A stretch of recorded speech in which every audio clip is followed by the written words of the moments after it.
Je m'appelle Sébastien Brunet, je suis professeur de sciences politiques à l'Université de Liège.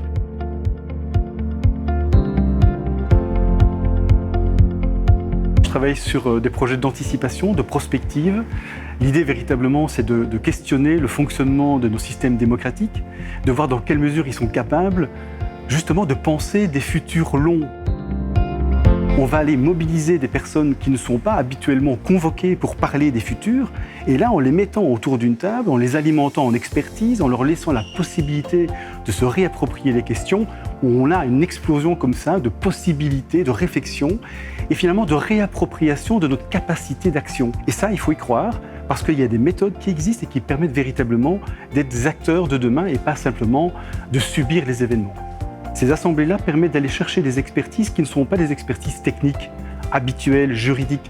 On va chercher autre chose, on va chercher ce qu'on appelle l'expertise d'usage. Et c'est une expertise qui souvent est mise de côté, est délaissée, n'est pas prise au sérieux. Et c'est ça qui va finalement apporter, nourrir la réflexion d'une autre manière que les processus traditionnels. Potentiellement, ça peut rapprocher finalement les citoyens de l'action politique, pour se rendre compte finalement du carcan dans lequel les hommes et les femmes politiques sont plongés, et peut-être d'alimenter le monde politique d'une autre manière.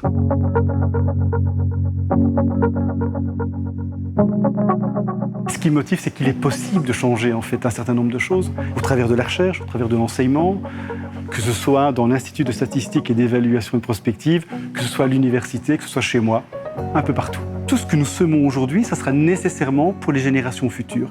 Et il faut bien se rendre compte de cette dimension temporelle qui est fondamentale, et donc de la responsabilité que nous avons aujourd'hui pour celles et ceux, humains et non humains, qui arriveront. Et donc cette responsabilité intergénérationnelle, je pense qu'elle sera au cœur des réflexions politiques dans une vingtaine d'années. Une fabrique, c'est quoi? C'est un lieu dans lequel on met des matières premières différentes, et puis il se passe quelque chose. Ici, on se rend compte que si on parle des futurs, des possibles futurs, ce qu'on appelle les futuribles, la matière, elle doit être très diversifiée, et le processus, personne ne le connaît véritablement.